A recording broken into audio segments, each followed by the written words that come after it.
सबको नमस्ते। नमस्कार। नमस्ते सर, नमस्ते। नमस्ते भाई। जी नमस्ते।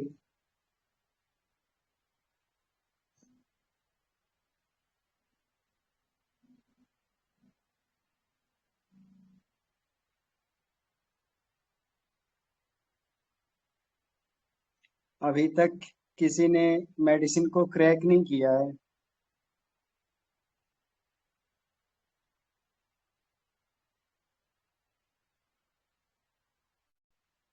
हम्म, सबने केस देखा।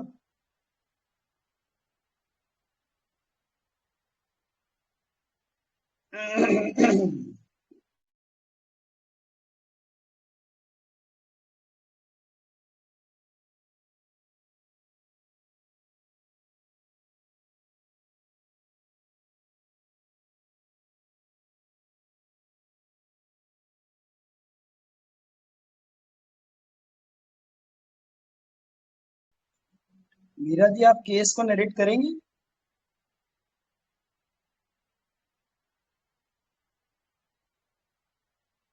हेलो मीरा जी। भाई नमस्ते भाई। नमस्ते। जी भाई, मैं पढ़ती पढ़िए ना। हूँ।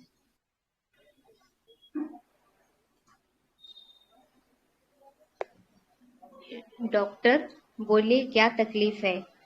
पेशेंट, कल ना पैर में बहुत जकड़न टाइप हुआ है। पूरे लंबर में पेन हुआ है। थोड़ा भी प्रेस किया तो तभी पेन होता है।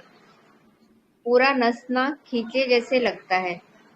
जैसे चालू हुआ इतना नहीं था पहले। जब उठी तभी एंकल तक बहुत हेवीनेस महसूस हुआ। बाद में इवनिंग के टाइम थंब को बहुत जकड़न महसूस हुई है। बाद में 2 घंटे में पूरा पकड़ लिया। मैंने पेन किलर लिया तो अच्छा लग रहा था, बट नेक्स्ट डे तो मुझे चलना भी नहीं हो रहा था। अभी तक वैसे ही चला चला भी नहीं जा रहा है। अभी धीरे धीरे कमर में पेन हुआ। बाद में खाने के बाद मेरा हैंड में जकड़न महसूस हुआ है। बोलना भी नहीं आ रहा है। मैं रात को 2-3 घंटे से ज्यादा सो नहीं पाता हूँ। अगर पेन किलर भी तभी लेफ्ट साइड का पेन थोड़ा कम नहीं होता है। विदाउट सपोर्ट मैं चल ही नहीं पाती। रात को वॉशरूम कभी उठती हूँ तो आधा घंटा 1 घंटा सोने में लगता है। इतना तकलीफ रहता है। तो लेफ्ट साइड ज्यादा है, राइट साइड थोड़ा कम है। तो डॉक्टर, कितने दिनों से है? पेशेंट बोले, 10-12 दिनों से है। डॉक्टर, क्या किया 10-12 दिन से? पेशेंट, तब लिया, इंजेक्शन लिया, सीटी स्कैन किया, एमआरआई किया, नर्व कंडक्शन स्टडी भी किया, बट इसमें उतना कुछ नहीं आया। सिर्फ लंबर L4-L5 डिस्क बल्ज हुआ है, बट वो भी बहुत माइल्ड है, ऐसे बताया था। डॉक्टर, घर में कौन कौन है?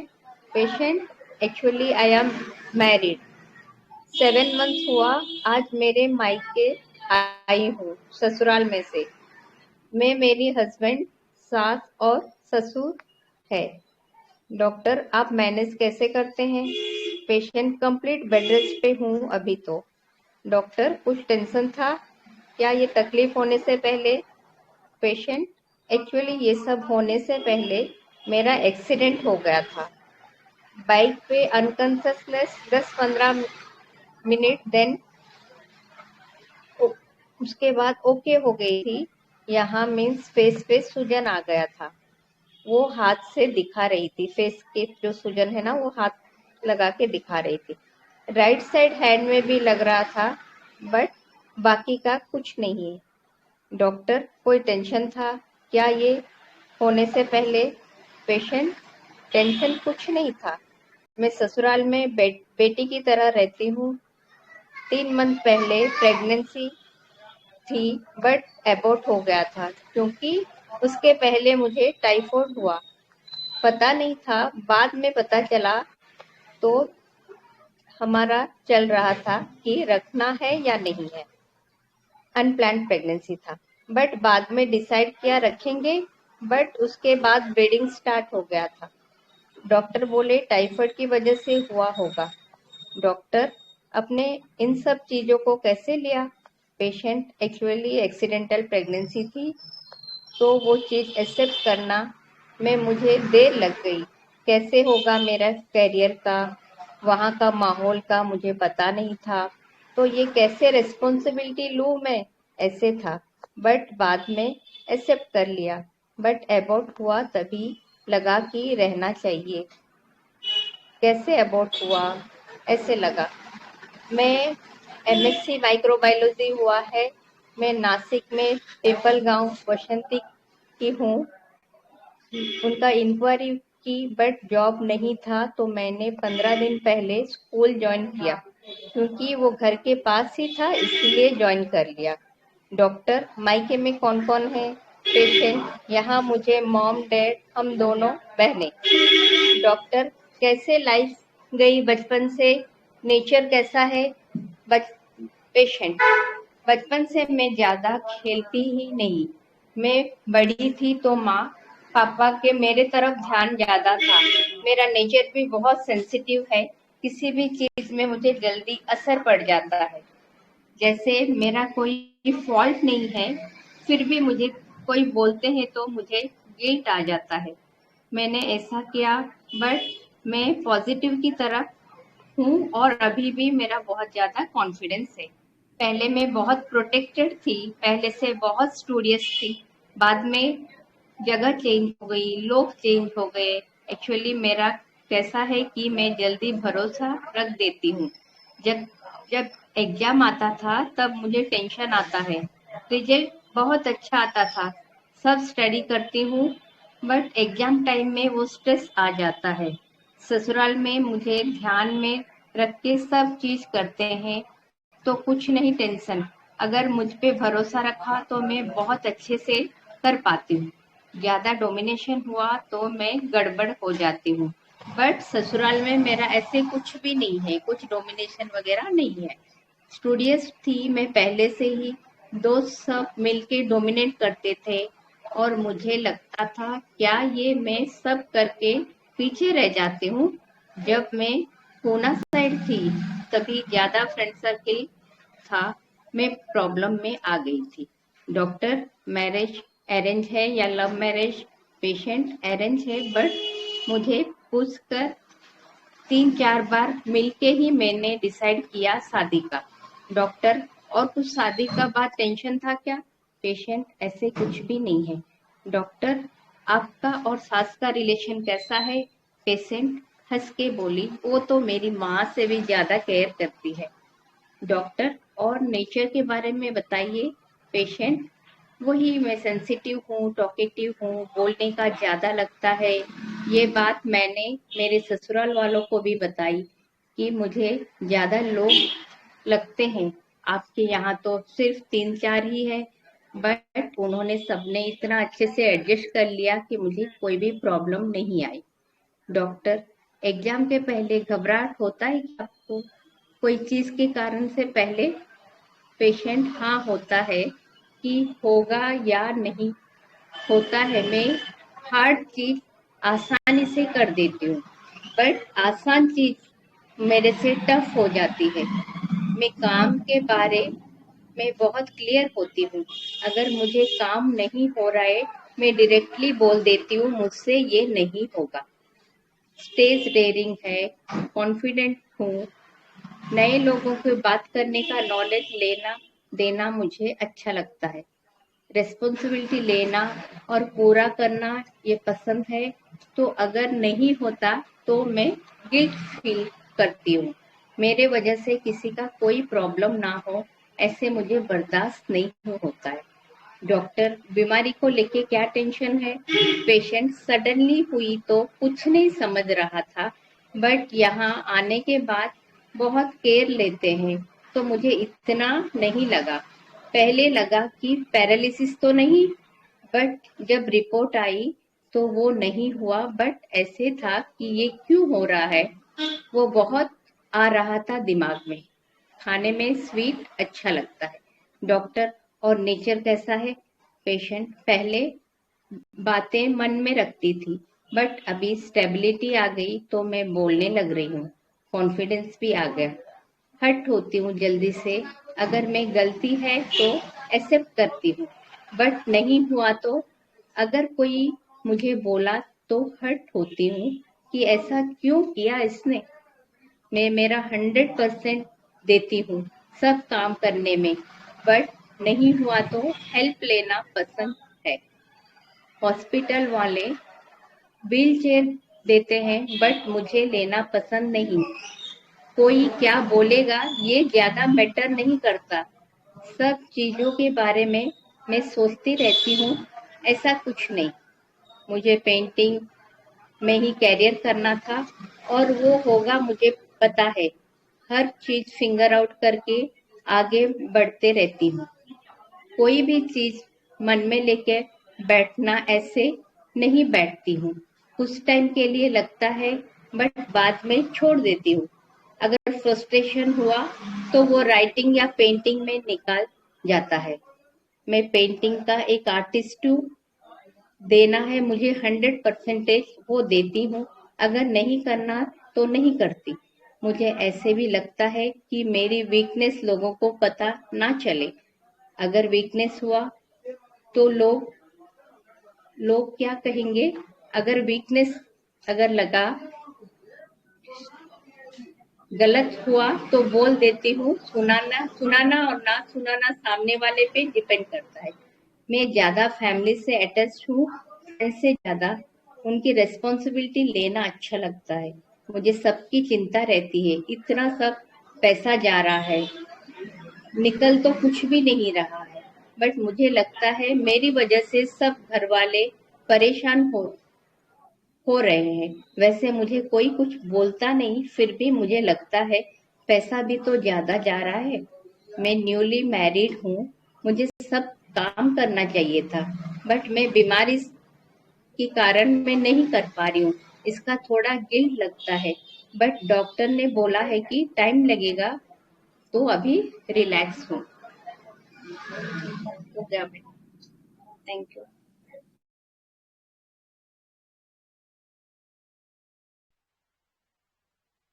जी, ये केस है। सभी अपना अपना अंडरस्टैंडिंग शेयर करेंगे।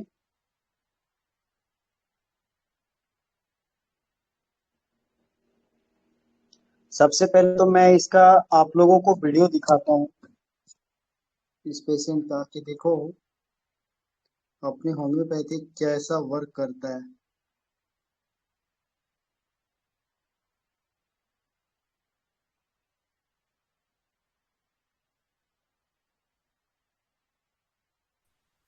हेलो। हाँ। हेलो पूर्वा जी। हाँ बोलिए सर।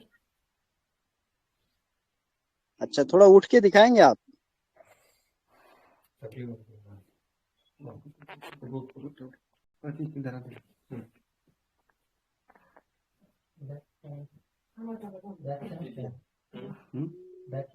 बैक कैमरा करना। हाँ हाँ हाँ।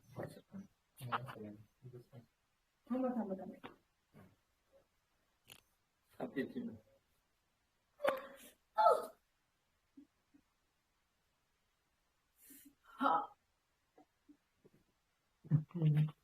समथिंग धरून राहिले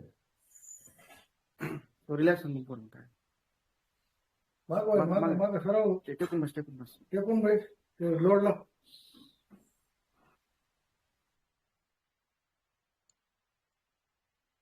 पेशेंट की ऐसी कंडीशन जहां पर वो उठ के खड़ा होने के भी नौबत में नहीं थे। इनको साइटिका का प्रॉब्लम था और डिस्क हर्निएशन हुआ था। बहुत ही पेनफुल कंडीशन थी इनकी। उस टाइम हमने ये केस लिया था। फर्स्ट फॉलोअप ये रहा था। बताओ कैसे हो आप? अब ठीक हो सर एकदम। बढ़िया। हाँ यस बढ़िया। ओके, हाँ अभी थोड़ा चल के आगे दिखाओ ना। चल के क्या, एक मिनट का कैमरा एक अच्छे।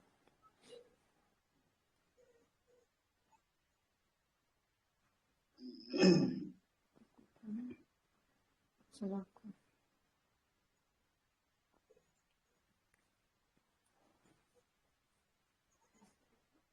हम्म,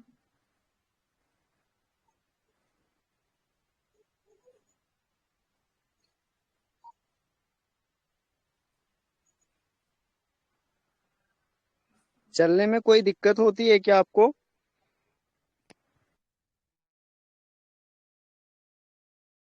आप देख रहे हैं काफी अच्छे से चल पा रही है ये, जो बेड से उठ नहीं पा रही थी।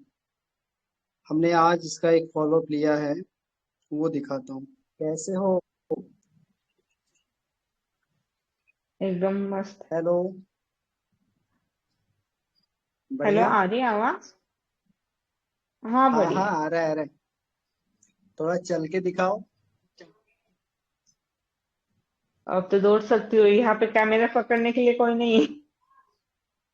अच्छा अच्छा, दौड़ हाँ सकते हो आप? हाँ दौड़ सकती हूँ। कोई प्रॉब्लम नहीं चलने की। कैमरा मोबाइल लेके चलो तो। ओके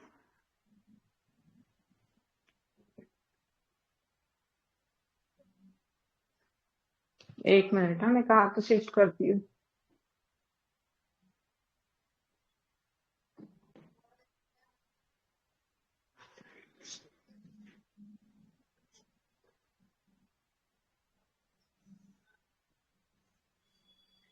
मेरे एक्सरसाइज वगैरह भी चालू है, सूर्य नमस्कार सब कुछ। अब कोई तो दिक्कत नहीं ना आपको? नहीं चलने को कोई दिक्कत नहीं है।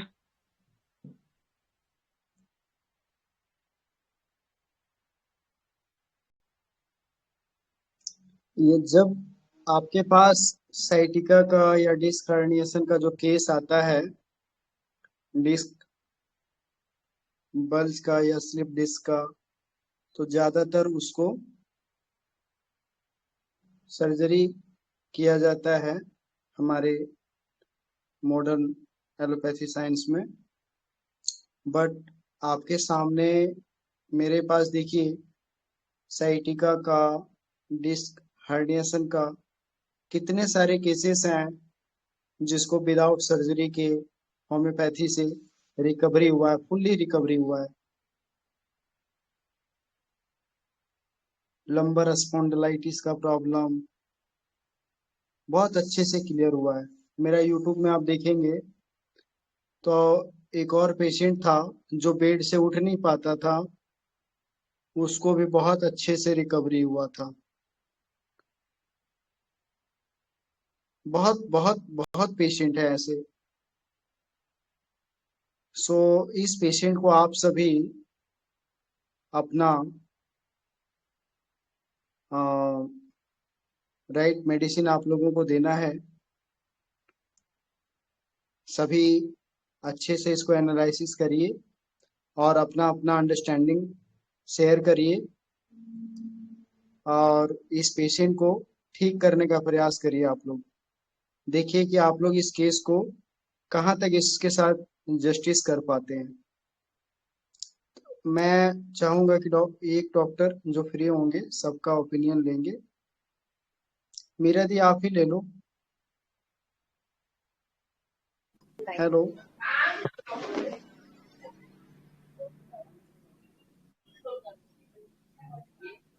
वंदना दी।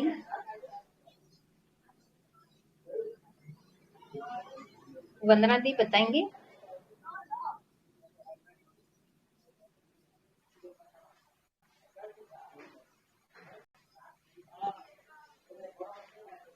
वंदना दी, श्रुति दी,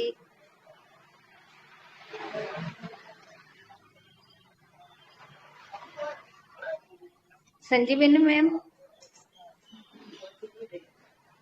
नमस्ते संजीवनी मैम। हाँ नमस्ते जी मैम।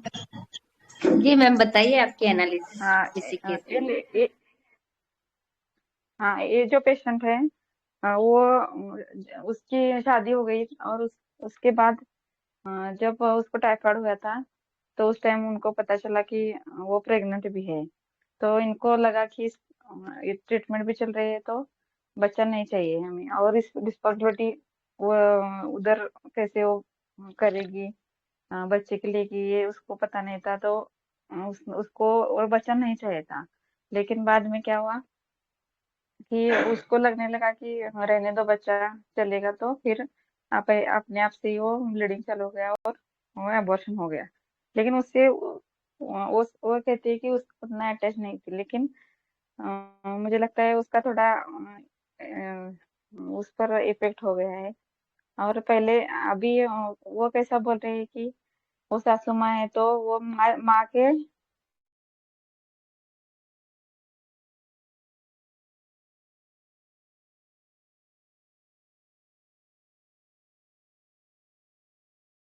जी मैम, आपकी आवाज नहीं आ रही है।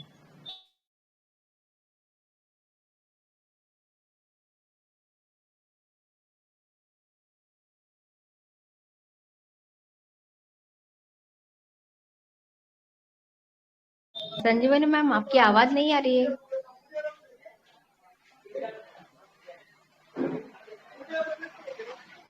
Hello Sanjeevani ma'am.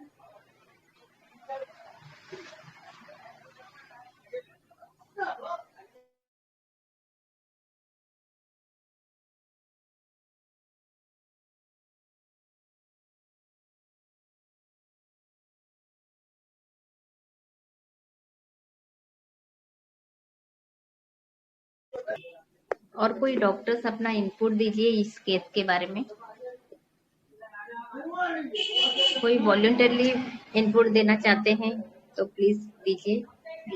Hello Meera the and नमस्ते रंजीत सर।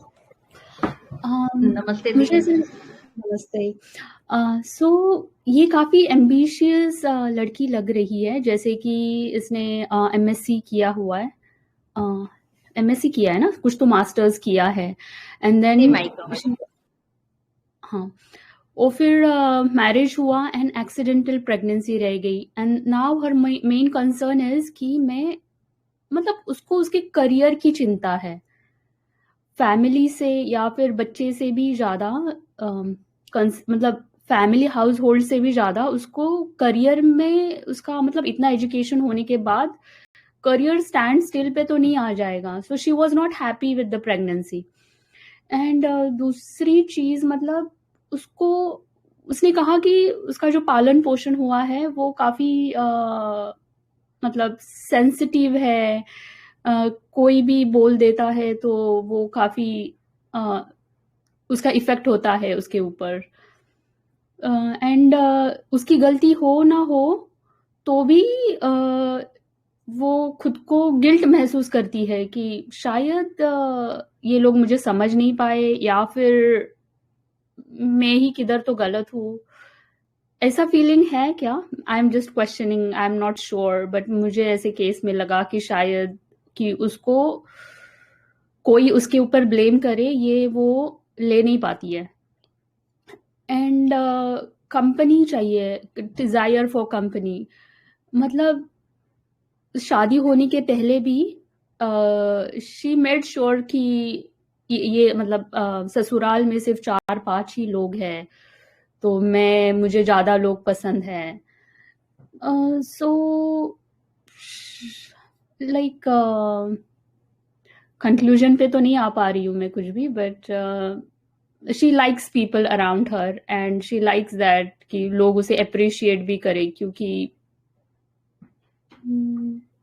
डोंट नो, थोड़ा सा ये अंडरस्टैंडिंग है। Thank you. बहुत अच्छा थॉट प्रोसेस है आपका। और कोई सर मैम कोई बताएंगे? चौहान सर नमस्ते। RD Chauhan sir. नमस्ते नमस्ते मैम।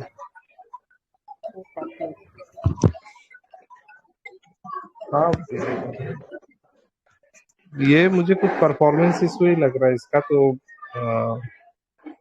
ये वही थ्योरम रो का कुछ तो एलिमेंट मुझे लग रहा है, ऐसा कुछ। बाकी तो अभी और कुछ एनालिसिस में डाला था, लेकिन सर ने बोला इसमें से नहीं है कुछ, तो देखते हैं। Thank you. सर और कोई बताएंगे? Hello ma'am. जी hello. Continue. Bhupendra sir please continue. हाँ जी मैम। मैम ये जब मैं केस को पढ़ रहा था तो थ्रू आउट लास्ट में पढ़ते पढ़ते मुझे ऐसा लगा कि नक्स भूमिका होगा, लेकिन बाद में जब मैं इसको एनालाइज करने लगा। Hello hello. सर आ रही है आप? हाँ जी। जी सर आवाज आ रही है प्लीज। हाँ जी जी मैम। तो मैम इसमें जैसे देखने से समझ में आया कि ये बताती है कि जब किसी इसको एंगर या फ्रस्ट्रेशन होता है तो ये पेंटिंग करती है।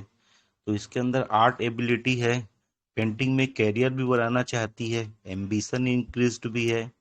और जब कभी एंगर होता है तो पेंटिंग में मतलब फ्रस्ट्रेशन निकालती है, तो एंगर सप्रेस्ड लगा इसमें। और जैसे दूसरा बोलती है कि ये मेरी बीमारी में पैसे भी खर्च हो रहे हैं, तो डिलीरियम बिजनेस स्टॉक अप करती है।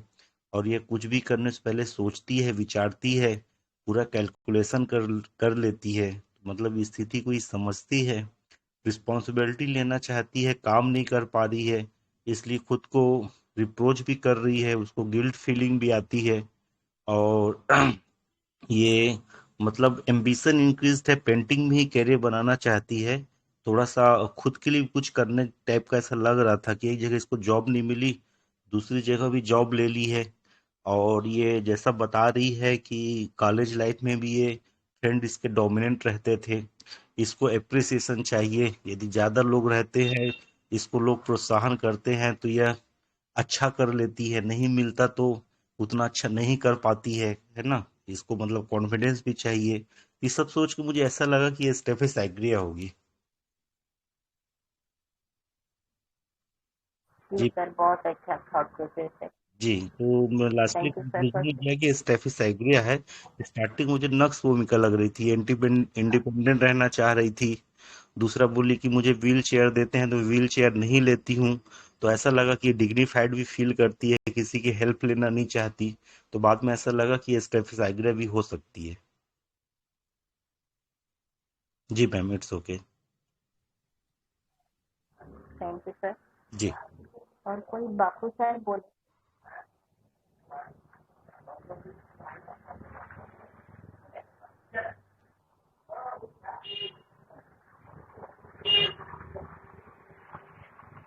Niharika ma'am, Sanjeev sir, Preeti ma'am, Rachna ma'am, कोई वॉलेंटरी बताइए। Ma'am, good evening. Can I speak? Yes ma'am please please. Anupama ma'am हाँ ma'am. Welcome.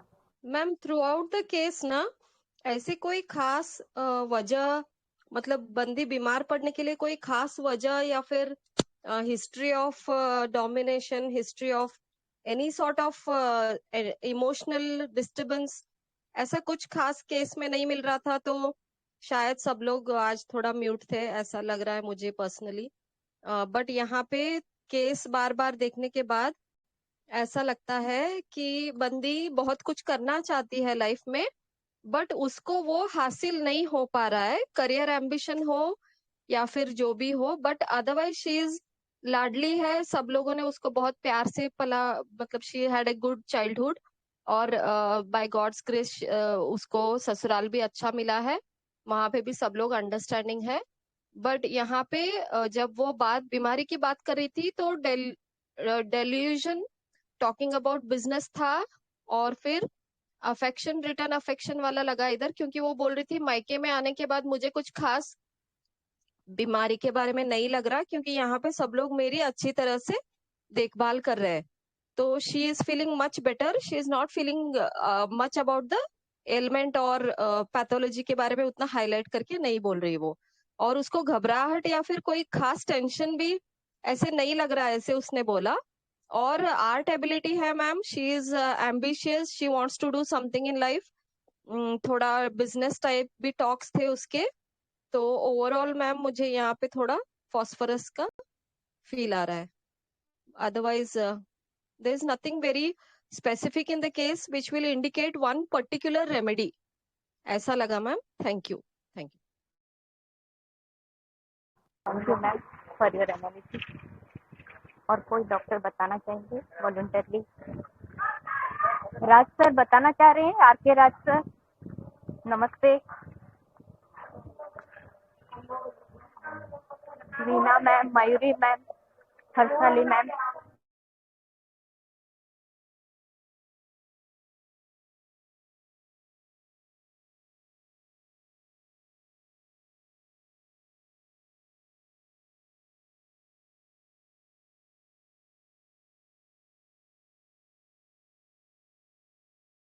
Ma'am Meenakshi ma'am बताना चाहेंगी?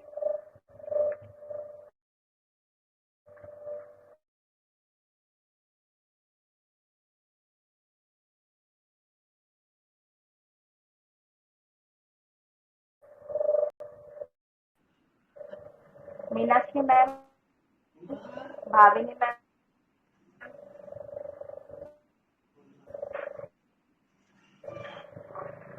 हेलो हेलो मैम, मैं बोल. हेलो डॉक्टर नेहा अग्रवाल, कोई भी बताना चाहेंगी? स्वाति मैम. हेलो मैम, आवाज आ रही है? हेलो. हेलो जी मैम. सैजा मैम बताइए. जी मैम, सैजा मैम प्लीज कंटिन्यू. हाँ मैम, केस तो बहुत बड़ा था, बहुत सारे पॉइंट्स है उसमें. तो पूरा केस पढ़ने के बाद तो ऐसा लग रहा था कि पेशेंट को अगर कुछ भी सवाल कर रहे थे तो वो मतलब बोल रही थी, एक्सप्रेस कर रही थी, पूरा बता रही थी, और फिर उसका टॉपिक एकदम से चेंज हो रहा था. तो मैंने यहाँ पे लॉक्वेसिटी चेंजिंग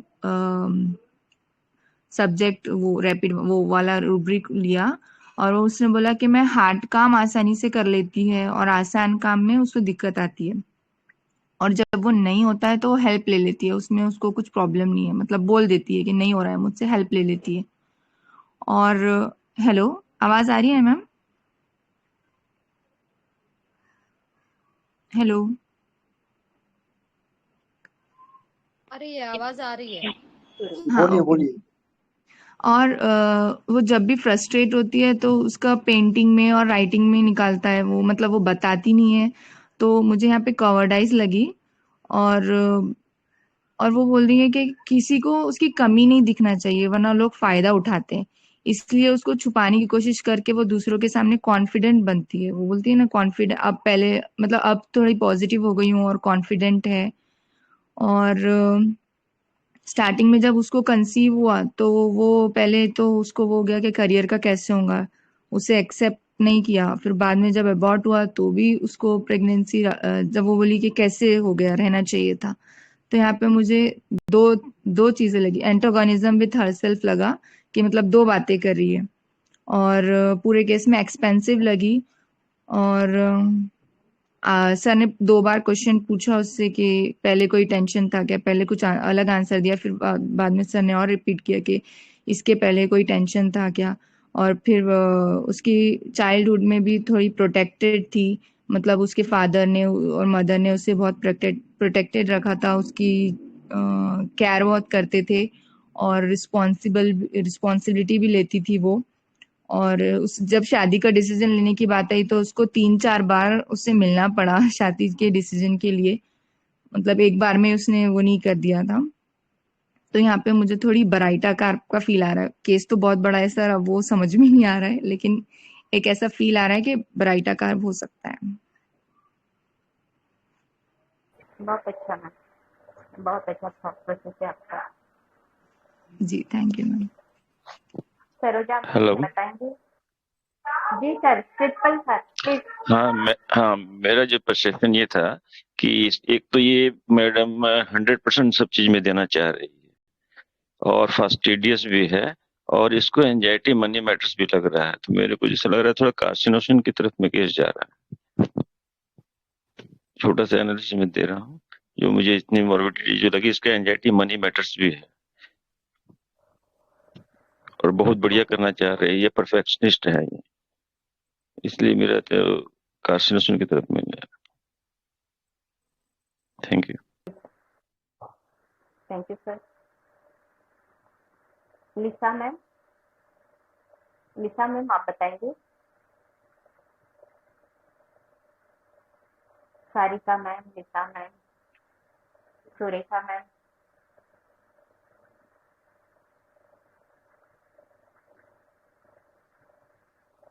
मैम मैंने केस पूरा पढ़ा नहीं है, पर जैसे आपने मतलब पूरा पढ़ा ना, तो मेरे दिमाग में पल्स आ रही थी, पर अभी पूरा वो कर नहीं पाई हूँ मैं उसको। मैं पढ़ ही रही हूँ अभी, पर मेरे दिमाग में पल्स डिले आ रही है, मतलब पर अभी मैं देख रही हूँ। Okay ma'am. डॉली मैम बताएंगे।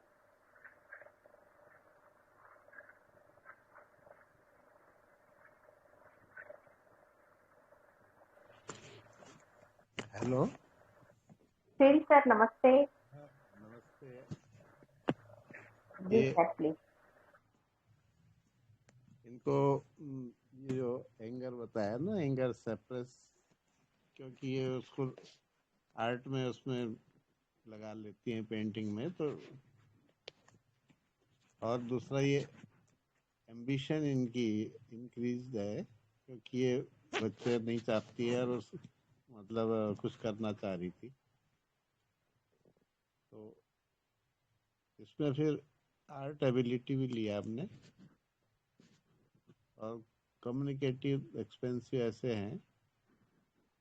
कंपनी डिजायर फॉर इनका कंपनी चाहती है, क्योंकि ससुराल ऐसी होनी चाहिए, और लेकिन ये सेल्फ कॉन्फिडेंस में थोड़ा सा इनको, क्योंकि इतना कॉन्फिडेंट नहीं है किसी उसमें, तो ये वांट ऑफ सेल्फ कॉन्फिडेंस लिखा है और फियर रिस्पॉन्सिबिलिटी की। वो जो अभी बच्चा है, इनको या रिस्पॉन्सिबिलिटी अभी लेना नहीं चाह रही है एक्चुअली, और कोई कुछ कहे तो इनको फिर ऐसा लगता है उसको दूसरे वे में लेती है, सेंसिटिव ओपिनियन टू अदर्स। और एक लिया हमने सेंसिटिव पेन टू, तो ये इसमें आर्सेनिक ऐसे हमारा आ रहा है, आर्सेनिक और डीडी और हम है। बहुत अच्छा sir, thank you. Manpreet sir बताएंगे। नमस्ते।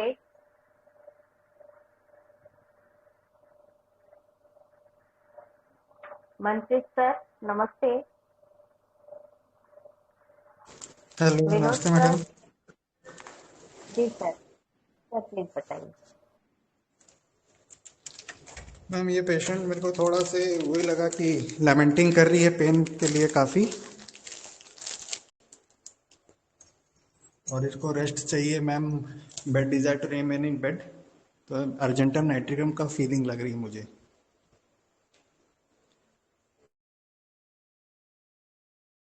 Okay sir,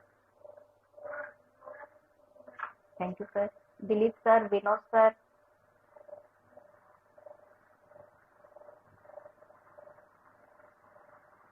Rajesh sir, Rajesh Singh sir बताएंगे।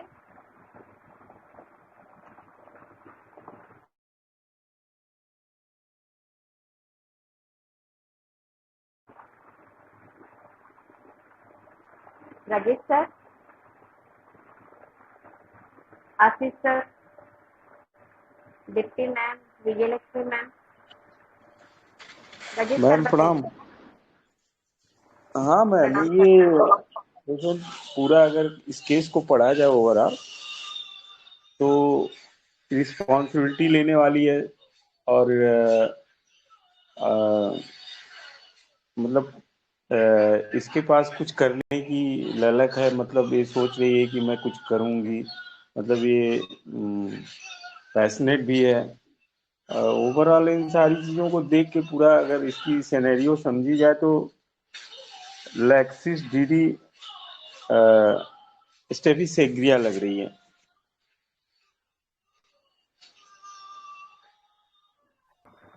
ओके सर, जी ma'am. Thank you sir. Devashish sir. Devashish ma'am है क्या? Yashasvi ma'am, Jasmine ma'am, Nupur ma'am, Leena hello ma'am. Madam. Hello Girish madam. Sir please, please जी सर बोलिए। जी मैडम। मुझे तो मैडम इसको पढ़ के केस को मुझे तो पल्स का फील आया ना, क्योंकि उसमें उसने सारे इन्वेस्टिगेशंस वगैरह करवाए, इसके बावजूद भी उसमें कुछ खास ऐसा नहीं निकला, ये उन्होंने बताया पहले ही। तो मुझे तो इसमें फीलिंग सिक का फील ज्यादा आ रहा था कि ये जिस वजह से सर, भी हो, वैसे मुझे ऐसा लगा। Hello Girish sir. जी सर। सर उसका वीडियो देख करके आपको लग रहा है वो फैनिंग कर रही है? नहीं सर, वीडियो देख के तो नहीं लगा, लेकिन वैसे मुझे, क्योंकि उसमें इन्वेस्टिगेशन में उससे कुछ आया नहीं ज्यादा, कुछ ऐसा खास। सर आज के समय में आप जो है, जिसका स्लीप डिस्क हुआ है या डिस्क हर्निएशन हुआ है या जो बल्ज हुआ है, तो कई बार स्टार्टिंग फेज में वो नहीं आता। कई बार अचानक आपको पता चलेगा इसका डिस्क हर्निएशन 4th स्टेज का है। ओके, सो सर लेकिन आप ये चीज आप साइटिका के कितने पेशेंट आप देखे हो या आपका क्या एक्सपीरियंस है मैं नहीं जानता, बट आप एक चीज जान लो कि ये जो डिस्क हर्निएशन और जो का ये जो प्रॉब्लम होता है, ये जो पेन होता है, ये बहुत सीवियर होता है। और अगर ज्यादातर ये हमारे पैर के लॉन्ग नर्व में जाता है, मतलब कमर से नीचे तक जाता है, तो इसको आप फैनिंग नहीं बोल सकते। ओके सर, बट इसने स्टार्टिंग में ही बताया ना कि बहुत जल्दी इसने क्विक टू एक्ट जैसा लगा था, कि जैसे हुआ तो उसने तुरंत अपना एक मेडिसिन ली, इसके बाद उसने सारे इन्वेस्टिगेशन करवाया, सीटी करवाया। तो नॉर्मली सीटी में वैसे डिटेक्ट हो जाता है, लेकिन फिर भी हो सकता है, मे बी जो आप कह रहे हैं वो सही हो सकता है, तो इसलिए मुझे ऐसा लगा था। सर वीडियो से भी तो दिखना चाहिए ना, आप देखो ना कितना पेन में है वो, कितना पेन में है वो, उठ नहीं पा रही है सर बेड से। और आप पल्स वो वीडियो देखो। व्हील चेयर तो खुद से मांगती थी ना। इसीलिए मैंने वीडियो डाला ताकि आप लोग अच्छे से उसको समझ पाओ, उसके पेन को समझ पाओ ना। प्लीज कंटिन्यू करिए।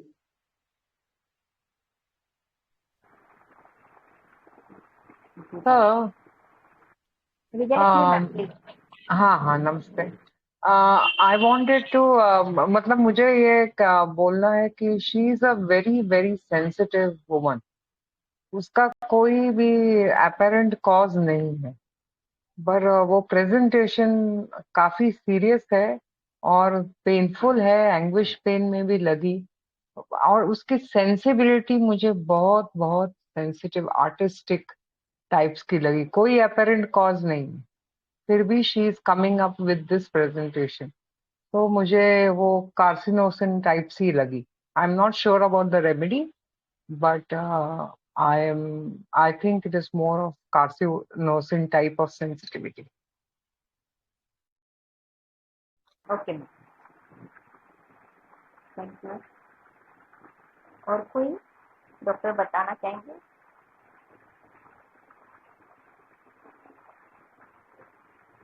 सुनील सर बताएंगे, राजेंद्र सर, सुविधा मैम, संजय सर, सौर सर, सुवर्णा मैम, कन्वी मैम,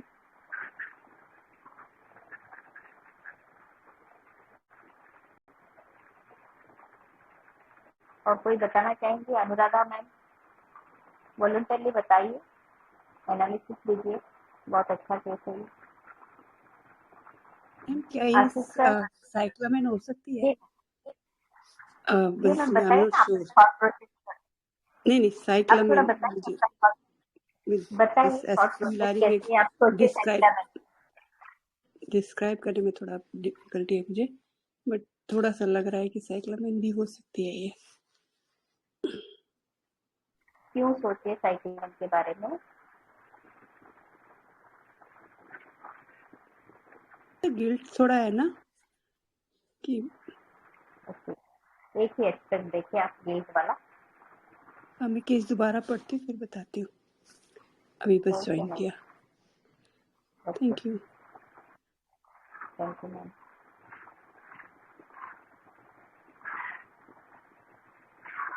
और कोई डॉक्टर बताना चाहेंगे प्लीज? अपना वैल्यूएबल इनपुट दीजिए।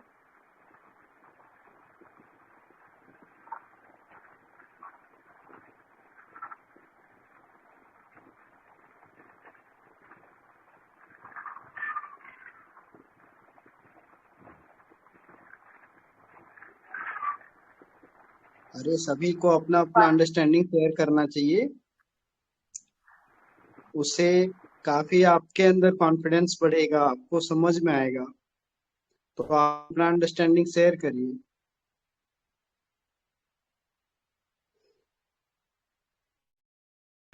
सर इसमें एंजाइटी कॉन्साइंस भी बहुत है लग रहा है पेशेंट में, बहुत ही कॉन्साइंस अपना फील करती है वो through out case.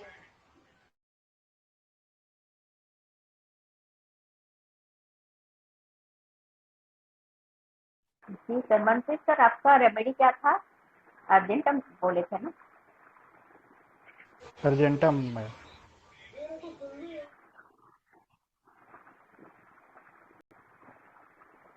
Abhijit sir, Abhijit sir बताएंगे।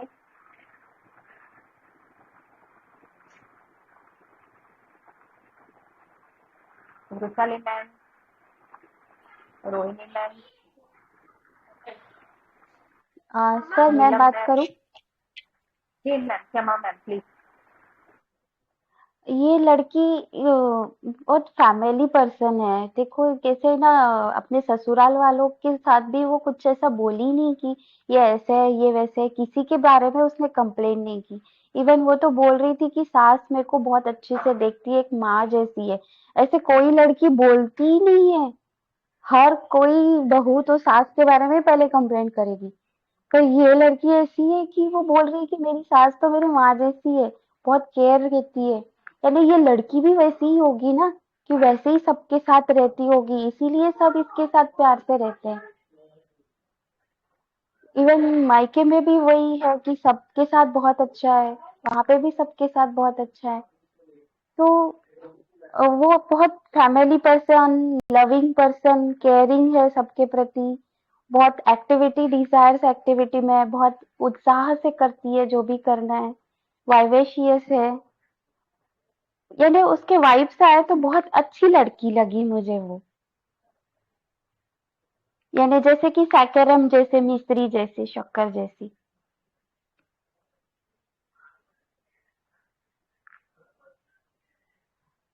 जी पर उसको क्या प्रॉब्लम रेमेडी क्यों आया ये नहीं समझा मुझे। मैम? आप कौन सी रेमेडी पे जाएंगे? मुझे वो सैकरम लग रही है, प्यारी लड़की है।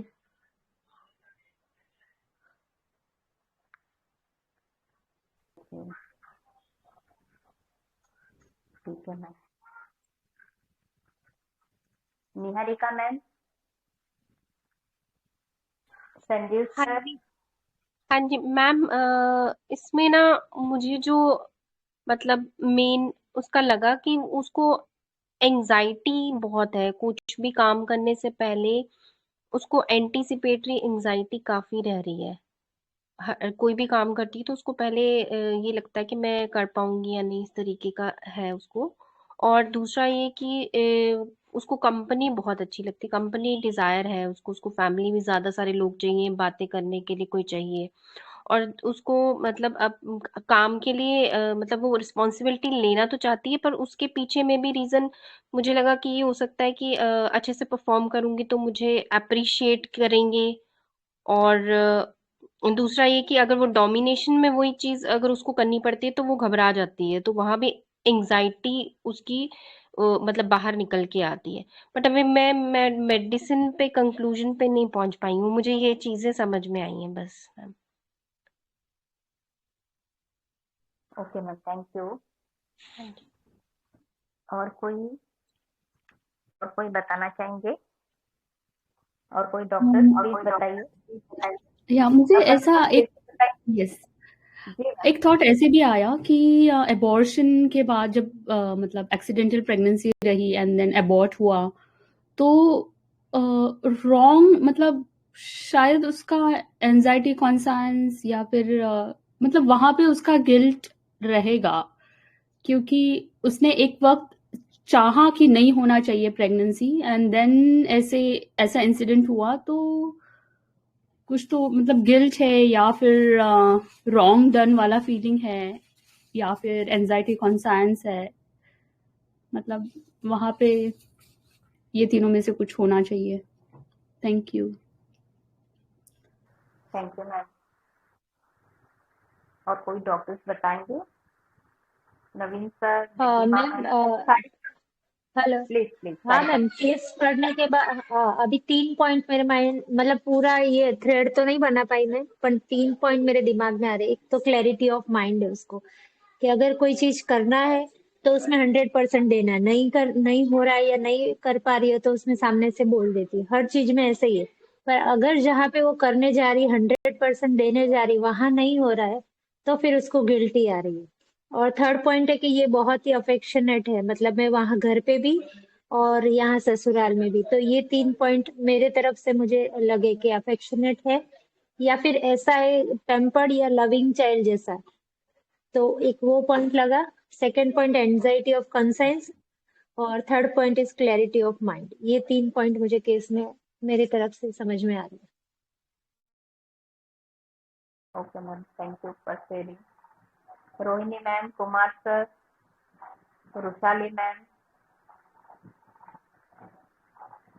नीलम मैम, वॉलंटियरली बोलिए, एनालिसिस अपना दीजिए।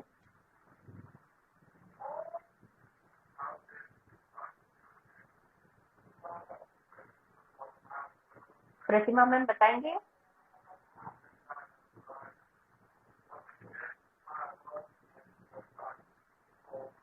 Pratima ma'am, Nidhi ma'am, Amrapali ma'am,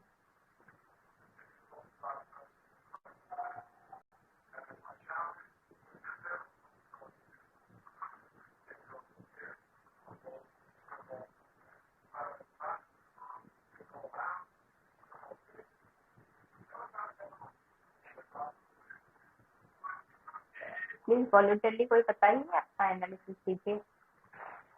बहुत अच्छा सीखने वाले, इसको अलग है। बोलो कुछ। मैम थोड़ा यहाँ नेटवर्क की प्रॉब्लम है, पूरा समझ में नहीं आ रहा था, तो थोड़ा सा पूरा बीसी देख रहे हैं तो उसमें अभी है कुछ हम बता रहे हैं जो दिमाग में भी आ रहा है हमारे। ये लेडीज जो है बड़ी लवली लेडी है, मैं पूरे परिवार में पूरी ससुराल में सबकी प्रिय है। तो हमें लगता है बाइबिशियस होगी, श्योर बाइबिशियस होगी और बड़े अच्छे स्वभाव की होगी। और इसको नोट करने लायक है कि ये पूरी केस में ये बिल्कुल इंटेलिजेंट है, बहुत ज्यादा हर चीज को एनालिसिस कर लेती है, हर परिस्थितियों को भाप लेती है, कैसे करना है, मुझे क्या करना है, किस तरह से करना है, सारी चीजें वो पहले से ही वो सारी चीजें अब उसके दिमाग में मतलब एनालिसिस कर लेती है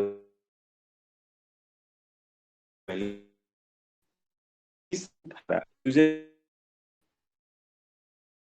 है बहुत ज्यादा, उससे चल फिर पाई नहीं है।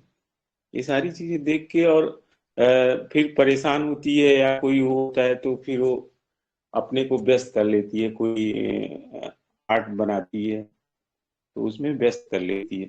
सारी चीजों को देख के लैक्सिस पे ज्यादा जा रहा है दिमाग, लैक्सिस है सर। सर पहले भी बताए थे लैक्सिस और स्टेप बताए जी थे, है ना?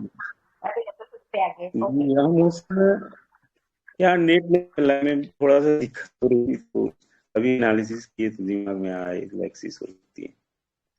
जी सर, थैंक यू। और कोई बताएंगे?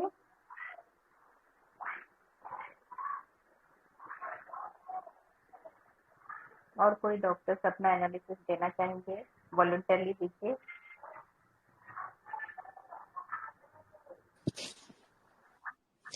स्वर्णिला ma'am, hello please ma'am. Tell. Yes, ma'am. Yes I ma'am understand. Please Meera दी Ma'am, डिस्क्लोज करते हैं। जी प्रमिला मैम सुमिला, बता रही हाँ हाँ बताने बोलिए। ma'am, at the end, she says, no, ma'am, because of me, my family is suffering. I should take the responsibility. I should do. She's very ambitious also. Ma'am, remedy तक नहीं पहुंच गई. But this is the last thing I saw. Like, but they are not. They are very loving, and she's also very bold and ambitious. ऐसा है ma'am. प्यारी, बहुत प्यारी भी है ma'am. Yes, ma'am. Falcon P हो सकता है. Yes, ma'am. Thank you ma'am. भाई हो गया सबका। थैंक यू भाई, अभी आप डिस्कस करें। थैंक यू मीरा दी। एक डॉक्टर तेजस्विनी बहन है जिन्होंने नक्स भूमिका कहा है, वो है क्या ग्रुप में? हाँ सर। हेलो। जी जी, आपने जो रूब्रिक ली है ना, वो उसका अंडरस्टैंडिंग बताइए मुझे कि आपने आपका क्या अंडरस्टैंडिंग था रूब्रिक के पीछे।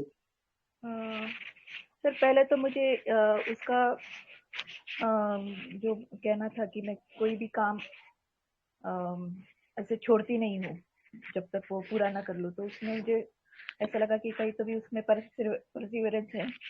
और सेकंड, एक मिनट सर।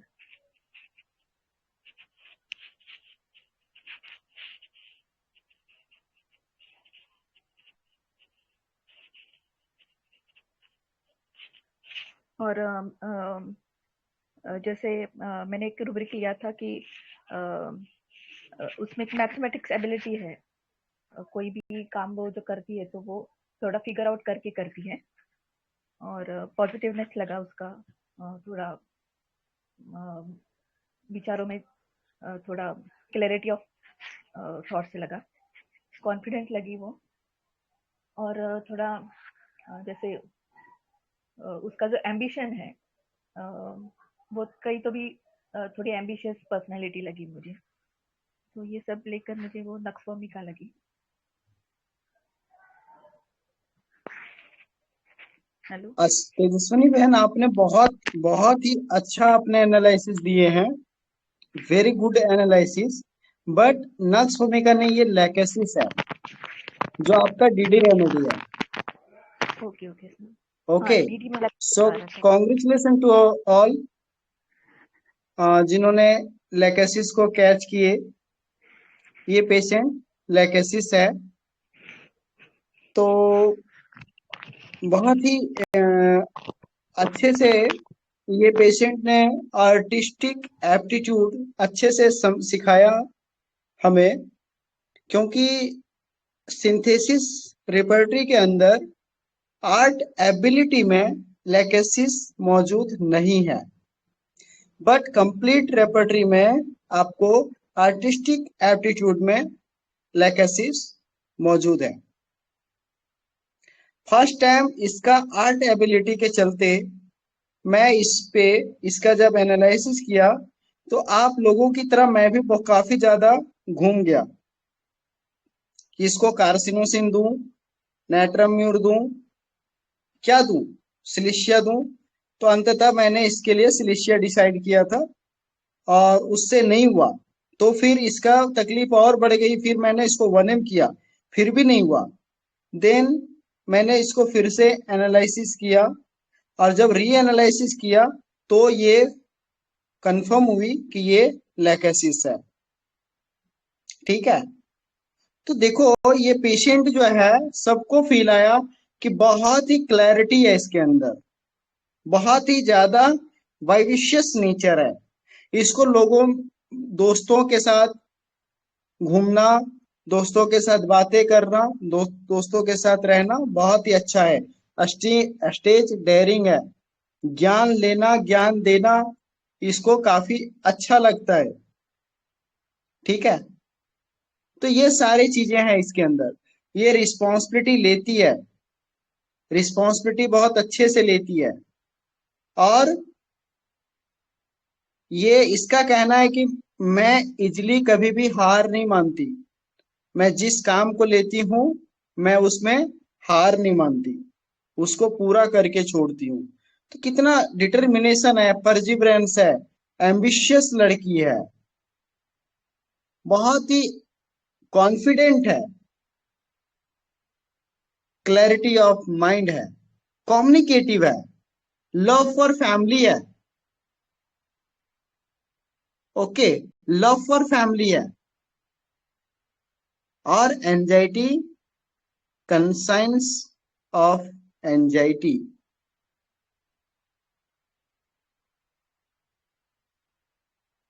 ओके, सो इसको गिल्ट भी था मन में, जो इसने अबॉर्ट किया था।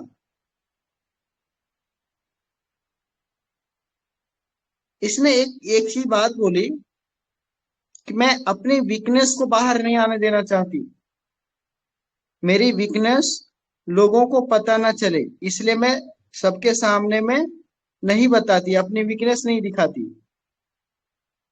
अभी पहले सिंथेसिस रेपर्टरी में अफेक्टेशन के अंदर आपको लेकेसिस नहीं था, बट रडार एडोनिस में अफेक्टेशन के अंदर लेकेसिस को ऐड किया गया है, ये आप लोग ध्यान रखना। तो लेकेसिस के अंदर जो वीकनेस रहती है, जैसे hard for inferior, kind for superior, तो अपनी वीकनेस वो छुपाने का प्रयास करता है अफेक्टेशन से। ठीक है, तो लेकेसिस की जो पर्सनैलिटी होती है, इतनी आर्टिस्टिक पर्सनैलिटी हमने फर्स्ट टाइम देखा कि लेकेसिस के अंदर भी इतना ऐसी पर्सनैलिटी है। तो लेकेसिस बहुत ही ज्यादा एम्बिशियस होता है, बहुत ही ज्यादा परजिवरेंस है, फाइट वांट्स टू बी में जाता है, वो बहुत ज्यादा टफ है, बहुत जल्दी वो हार नहीं मानता, एम्बिशन इंक्रीज टू कॉम्पिटिटिव है, जल्दी वो थकने वाला नहीं है, वो जल्दी थकने वाला नहीं है कि मैं थक जाऊं, वो थकने वालों में से नहीं है, वो भागने वालों में से है, वो निकलने वालों में से है, बहुत ही क्लैरिटी है। ओके, डिटर्मिनेशन है, कॉन्फिडेंस है। तो ये केस था जिसपे हमने इसको लेकेसिस प्रिस्क्राइब किया।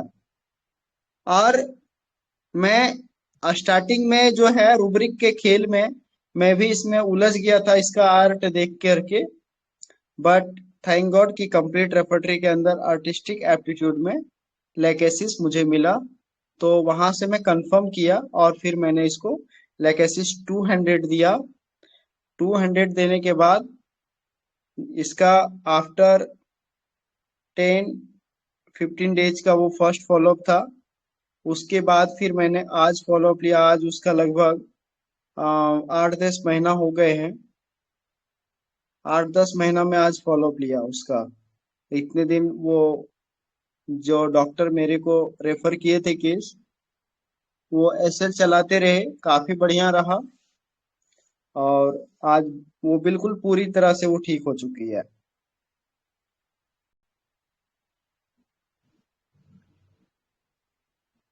आप लोगों को समझ में आया?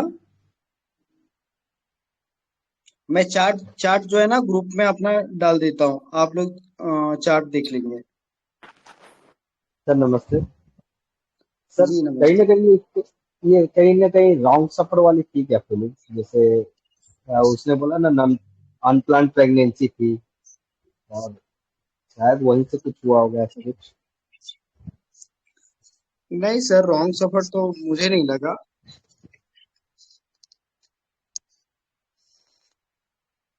हेलो सर, तो फिर इसकी मॉर्बिडिटी कहाँ पे आपको लगी कि कहाँ थी, क्यों ये बीमार हुई?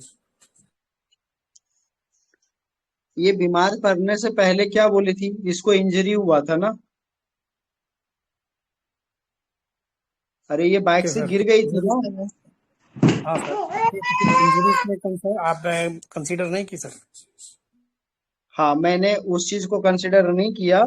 हमने इसकी आ, जो 3P था उस पे ये केस लेकर के इसको मेडिसिन दिया था, क्योंकि ये केस को उसने तकलीफ कितने दिन पहले की बताई, 10 से 15 दिन की तकलीफ बताई ना। तो इस दौरान में इसका क्या हमें सिम्टम दे रहा है, मैंने इस बेस पे इस केस को क्रैक किया कि इसका क्या क्या है। तो उसके सिम्टम हमने सारे लिए हैं।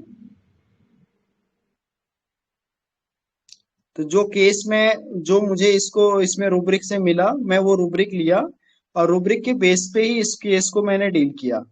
लेकिन अभी देखेंगे इस केस में तो आपको एक फील भी आ रहा है कि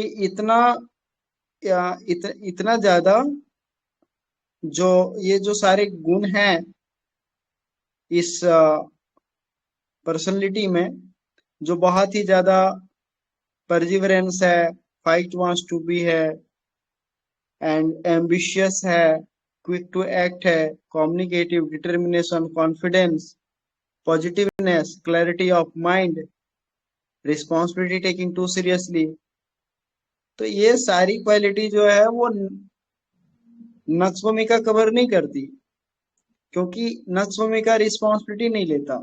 इसके अंदर फ्रेंडली नेचर है, कितना वाइविशियस नेचर है, ये बहुत ज्यादा टॉकेटिव है, लोक्वेशियस है। ये किसी ने एक रूब्रिक बहुत अच्छा पकड़े थे, लोक्वेशियस, चेंजिंग सब्जेक्ट, क्या रूब्रिक है वो देखना पड़ेगा, कि वो जब बात करती है तो अपने बात से बार बार जो है वो अपने पटरी से उतर के दूसरे स्टेट में चली जाती है, दूसरा चीज कुछ बताने लग जाती है, बताना कुछ चाहिए, बताने कुछ दूसरा लगती है ना। तो ये भी था उसके अंदर। तो पेशेंट ने तो बहुत अच्छे से फील दिया था, बट स्टार्टिंग में सिर्फ आर्ट एबिलिटी के चलते ही मैं मिसलीड हो गया था। तो ये केस मैं इसलिए प्रेजेंट किया ताकि आप लोग जो है ये समझ सको कि कोई जरूरी नहीं है कि आपको एक ही रेपर्टरी से आपको वो मिल जाएगा। कई बार आपको अलग अलग रेपर्टरी भी आपको तराशना पड़ सकता है, चीजों को समझना पड़ सकता है कि क्या कहाँ क्या है, उसको एक बार देखना जरूर पड़ सकता है। सर इट मीन्स कि अगर केस में इमीडिएट कॉज कुछ मैकेनिकल है तो हम उसको छोड़ भी सकते हैं? नहीं, हम देख भी सकते हैं। अभी इंजरी के मुझे लगता है कि शायद इंजरी के रूब्रिक में लैकेसिस होना चाहिए, कोई एक बार चेक कर लीजिए। मुझे तो इंजरी का ही इसका कोजेशन लगा। डिलीजन इंजरी भी इंजर्ड में है ना। हाँ, Lackesis। और देखो ना, फिजिकल में भी देखो ना, जनरेटिव में भी देख सकते हो, इंजरी के रूब्रिक में होना चाहिए। एलिमेंट आफ्टर फॉल इंजरी है सर। हाँ, रूब्रिक डालिए ना आप। इसमें रूब्रिक देखो बहुत आएंगे, लेकिन मैंने जिस अंडरस्टैंडिंग पे रेमेडी दिया वो मैं बताया आप लोगों को। अभी रेट्रो करेंगे तो इसमें बहुत सारे रूब्रिक आएंगे जो मैंने भी मिस किया होगा, छोड़ा होगा मैंने। हेलो आपने सर। एंट्री कैसे किया, एंट्री क्या केस में सर आपने एंट्री कैसे की सर लैकेसिस के तरफ? मैं इसका आर्ट एबिलिटी इतना परफेक्ट था ना कि मैं आर्ट एबिलिटी रूब्रिक को जो है मैं देख रहा था, और उसके अंदर ये सारी रेमेडी में जब देख रहा था तो मैं देख रहा था कि ऐसी कौन सी रेमेडी है जो जिसका इतना ज्यादा अच्छा नेचर है, इतना अच्छा नेचर है। तो मैं सब देख रहा था, तो मुझे सिंथेसिस रेपर्टरी में देखा तो वहां मुझे समझ में नहीं आया। फिर मैंने कंप्लीट में देखा, तो कंप्लीट के अंदर जब मुझे लैकेसिस दिखा तो फिर मैं कंफर्म हो गया कि ये लैकेसिस ही है, क्योंकि बाकी सारे रूब्रिक मेरे माइंड में चल रहे थे, लेकिन एक ही पॉइंट था जो मुझे मिसलीड कर रहा था। बाकी सारा चीज चल रहा था। मैं नक्श भूमिका कभी सोच रहा था, तो कभी अस्टेफी सोच रहा था, कभी मैं नाट्रम्यूर सोच रहा था, ऐसा चल रहा था माइंड में। लेकिन जब मैंने रिपर्टरी में या आर्ट एबिलिटी को अलग अलग दोनों रिपर्टरी में देखा तो लैकेसिस जब दिखा तो मैं फिर कंफर्म हो गया कि ये लैकेसिस है।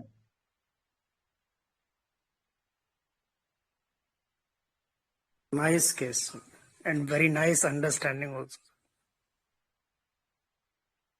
ये बिल्कुल आउट, मतलब मेरे लिए भी ये केस जो है ना एक चैलेंज था कि इस केस को हमें कैसे भी करके डील करना है, क्योंकि एलोपैथी में इस पे जो है ना इस तरह के सफरिंग में ज्यादातर वो सर्जरी करते हैं, और ज्यादातर जैसे इसका जैसे अभी वो रिपोर्ट करवाए ना तो उसमें इनको बहुत ज्यादा रिपोर्ट में नहीं दिखा, लेकिन यही आप उनको एक बार और होता ना तो उसके रिपोर्ट में जरूर आता, क्योंकि मुझे हमने इतने सारे ये लंबर स्पॉन्डिलाइटिस और डिस्क हर्निएशन के केसेस देखे हैं ना कि मुझे देख के ही मुझे काफी आइडिया लग जाता है कि वो पेशेंट कौन से स्टेट में होगा, कहाँ पर उसका बल्ज हुआ है, कहाँ उसका डिस्क हर्निएशन हुआ है, मैं काफी अच्छे से फाइंड आउट कर लेता हूँ अभी।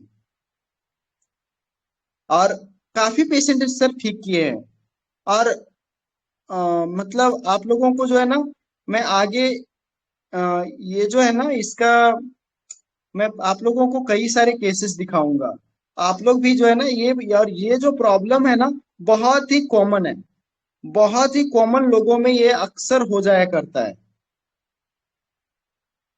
तो काफी केसेस मैं दिखाऊंगा आप लोगों को।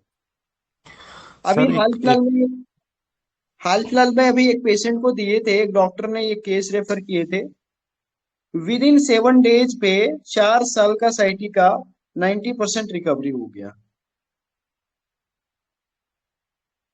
होम्योपैथी मेडिसिन इतना इफेक्टिव है। सर एक सवाल पूछना था आपसे। हाँ जी सर जैसे जब हम केस लेते हैं फर्स्ट टाइम में मेडिसिन सही हो गई तब तो सब कुछ ठीक ठाक हो जाता है, लेकिन कभी कभी ऐसा बिल्कुल होता है कि हम बहुत कॉन्फिडेंट होकर दवा देते हैं, एक बार देते हैं, 2 बार देते हैं, कभी कभी 3 बार भी हो जाती है, लेकिन सही मेडिसिन नहीं लग पाती उसको, कहीं ना कहीं हम हम्म मिस कर देते हैं। अब फिर जब हम्म दोबारा उसको हम रीएनालाइज करते हैं तो कई कई बार मेडिसिन माइंड में वही वही चलती रहती है, यार मेडिसिन तो सही है, काम नहीं की है। तो ऐसे कंडीशन में क्या माइंडसेट रखना चाहिए सर दोबारा केस लेते समय या दोबारा एनालिसिस में सबसे क्या पहले माइंड में? आपका आपका केस टेकिंग कैसा है वो मायने रखता है, जी ठीक है। सर।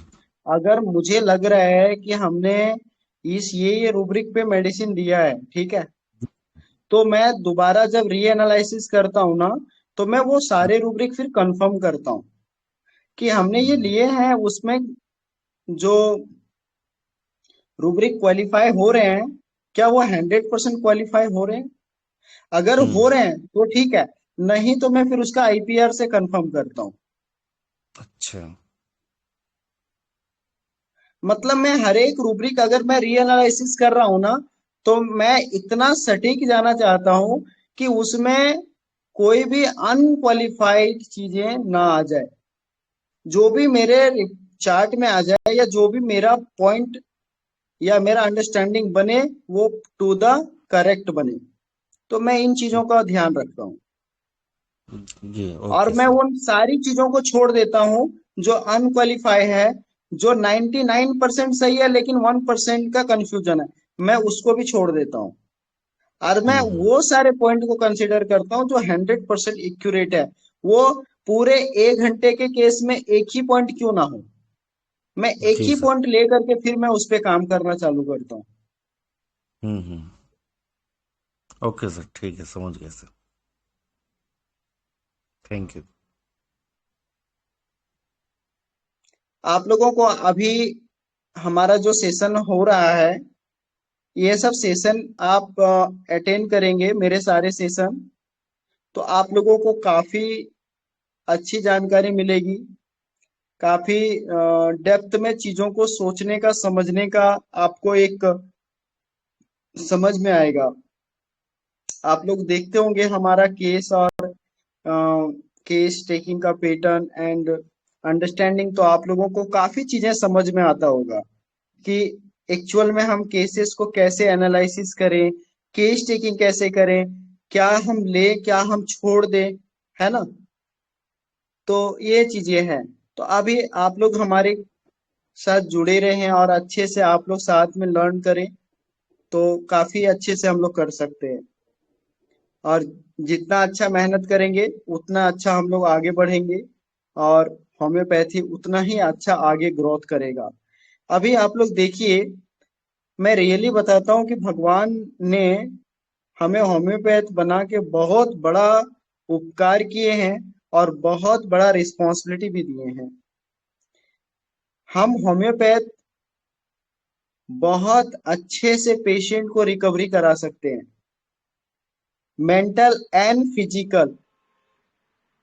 उसके पूरे फैमिली को शांति सुकून दे सकते हैं। पेशेंट के अलावा पूरे फैमिली को शांति सुकून दे सकते हैं। तो मुझे खुद पे बहुत ज्यादा खुशी फील होता है। आज भी जब मैं इसका फॉलोअप लिया तो मुझे बहुत खुशी फील हुआ कि हमारे हाथों से परमात्मा ने कितना बढ़िया काम करवाए हैं। रियली हेलो मैं बहुत ग्रेटफुल हूँ कि परमात्मा हम लोगों के हाथ से इतने महान काम करवा रहे हैं। हेलो जी सर। रंजीत भाई नमस्ते। नमस्ते सर। ये कह रहे थे कि इसमें जो उसका पहले था कि हम जवाब नहीं देते थे, अब जवाब दे देते हैं, ये लाइट हाँ का क्या है? यहाँ पे देखिए उलझा सर, के रखा था उसका परसिवरेंस और वो सारी चीजें तो समझ में आ रही थी। सही है। देखिए वहां जी पर क्या था, आप लोग समझे कि जैसे वो कावर्डाइज है ना, तो वो पेशेंट वो अपनी बात क्यों नहीं बोल रहा था, लेकिन अब क्यों वो बोल रहा है, उसके पीछे का रीजन क्या था। ठीक है, कई बार हमने देखा है कि इग्निशिया के अंदर ऐसी क्वालिटी देखने को मिलती है कि पहले वो कावर्डाइज रहता है, बाद में उसके अंदर करेजियस हो जाता है ना। पहले वो अपनी सारी बातें नहीं बोल पाता है, बाद में फिर वो बोलने लग जाता है। लेकिन यहाँ वो चीजें मुझे नहीं लगा, क्योंकि ये काफी डेयरिंग थी। ठीक है, हर जगह वो जो स्टेज डेयरिंग है, लोगों में अच्छे से बात करती है, का कोई हिचकिचाहट नहीं है, कोई टिमिडिटी नहीं है। ठीक है, तो इसलिए मैंने उस चीज को मॉर्बिड नहीं माना, उस चीज को मैंने पूरा पूरा छोड़ दिया।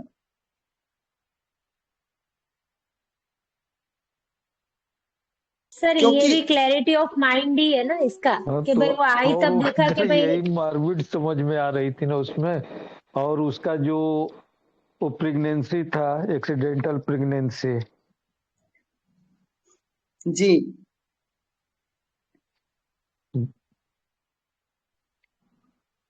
सर वो वो पूछ भी रहे हैं तो ना था कि वो भी इसके। क्लैरिटी ऑफ माइंड ही है उनका, कि उनको पता है कि अभी इस टाइम पे शुरुआत में वो जैसे आई तब नहीं बोलना है, अब जैसे जैसे सिचुएशन उसको पता है तो अब वो बोलने भी लगी। तो ये पूरा उसका क्लैरिटी ऑफ माइंड ही है पूरे केस में, कि जहाँ उसको भाग बहुत के वो कर बहुत रही है कि कहाँ क्लैरिटी पे ऑफ क्या माइंड करना था, है। हाँ और तो एंजाइटी कंसाइन, उसके अंदर गिल्ट फीलिंग भी था, उसके अंदर गिल्ट फीलिंग भी था, है ना। हाँ मतलब क्लैरिटी के साथ, अगर क्लैरिटी है और फिर जहाँ पे नहीं कर पा रही है वहां पे गिल्ट आ जाता है, उसका एंजाइटी गिल्ट कंसाइन। भी आ रहा था उसको।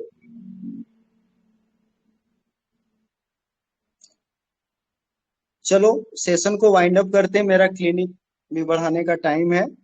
और इस बार जो है 18 या 19, आलोक भाई मेरा सेशन कब होने वाला है बताइए आप। आलोक सर सुन पा रहे हैं आप? 19th को होगा सर भाई, 19th को होगा उनका सेशन। ओके ओके, सो 19 फरवरी को एक बहुत ही अनकॉमन रेमेडी को मैं एक्सप्लोर करने जा रहा हूँ। एंड 12 फरवरी को डॉक्टर वैशाली दी एक अनकॉमन रेमेडी को एक्सप्लोर करेंगे वो। तो दो बहुत ही अनकॉमन रेमेडी को एक्सप्लोर करेंगे हम लोग, और ये रेमेडी सबके क्लिनिक में बहुत ही अच्छे से यूज होगा, हमेशा यूज होगा। आप लोग ये जो दो रेमेडी है, जो दो अनकॉमन रेमेडी है, इसको तो क्लिनिक में आप अच्छे से यूज करेंगे। एंड हमारे आलोक सर वो फिर लास्ट सेशन में आपको कॉमन मेडिसिन सिखाएंगे, जो उसको भी आप हमेशा क्लिनिक में यूज करेंगे। तो दो कॉमन और दो अनकॉमन रेमेडी का मिक्सअप करके हम लोग ये सेशन ले रहे हैं। सभी सेशन को ज्वाइन करिए, कोई भी मिस मत करिए, क्योंकि जो सेशन में देने का मैं प्रयास कर रहा हूं हम सभी, वो बहुत ही यूनिक है और बहुत ही उसमें अपना बहुत ही बेस्ट देने का प्रयास कर रहे हैं, जो आप लोग अपने क्लिनिक में बहुत अच्छे से अप्लाई कर पाएंगे। तो कोई भी मिस मत करो। बाकी अभी आलोक भाई बताएंगे। आलोक सर आप हैं?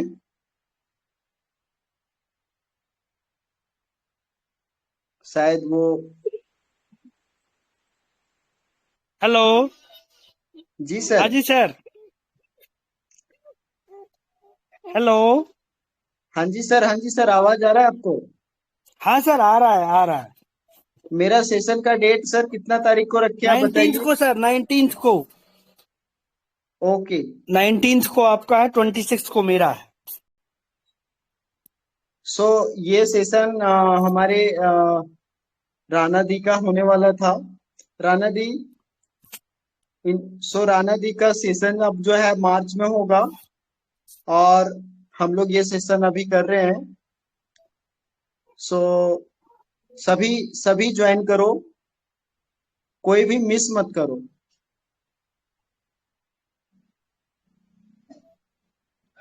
सो वाइंड अप करें।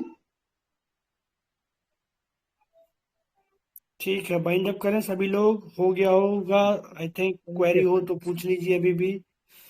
अरे बाकी क्वेरी ग्रुप में डाल दो आलोक भाई। हाँ, क्लिनिक टाइम भी तो बहुत हो हमें गया, बताना 1.5 है। घंटे हो गया। क्वेरी ग्रुप पर डाल दीजिए। बाकी सब ने बता दिया है, कुछ होगा तो बताएंगे। So thank you all. Thank you, बहुत धन्यवाद बढ़िया आप सेशन सबका। सर, बहुत ही बढ़िया, एक्सीलेंट, डिफरेंट अंडरस्टैंडिंग के साथ।